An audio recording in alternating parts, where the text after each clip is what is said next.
জন্মদিন হয়ে গেল মৃত্যুদিন। জানা যায় 28শে আগস্ট 2025 বৃহস্পতিবার কুসুম নামের এক মহিলা তার মেয়ের বাড়ি নাতির জন্য একটা উপহার নিয়ে যায় জন্মদিন উপলক্ষে।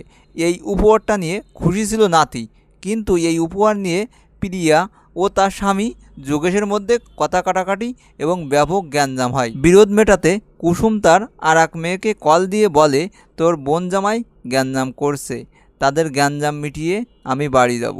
পরের দিন কুসুমের ফোনে না পেয়ে ছেলে মেঘসিনা বোনের বাসায় গিয়ে দেখেন দরজা বাইরে থেকে তালাবদ্ধ এবং দরজার কাছে রক্তের দাগ।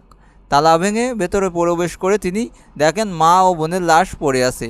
তিনি অভিযোগ করেন তার মা এবং বোনকে দুলাভাই যোগেশ হত্যা করে সন্তানদের নিয়ে পালিয়ে গেছে।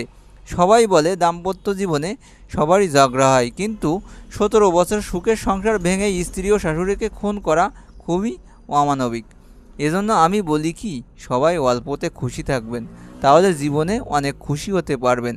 এই ঘটনা থেকে রক্তমাখা পোশাক ও হত্যাকাণ্ড ব্যবহৃত সন্দেহজনক একটি কাঁচি উদ্ধার করা হয়েছে। প্রাথমিকভাবে পারিবারিক কলহকে হত্যার মূল কারণ মনে করছে আইনশৃঙ্খলা রক্ষা বাহিনী। আর বন্ধুরা, এইসব আজগবি নিউজ পেতে আমার চ্যানেলটা সাবস্ক্রাইব করতে পারো, আর ভালো লাগলে লাইক দিতে ভুলবে না। ভালো থাকো।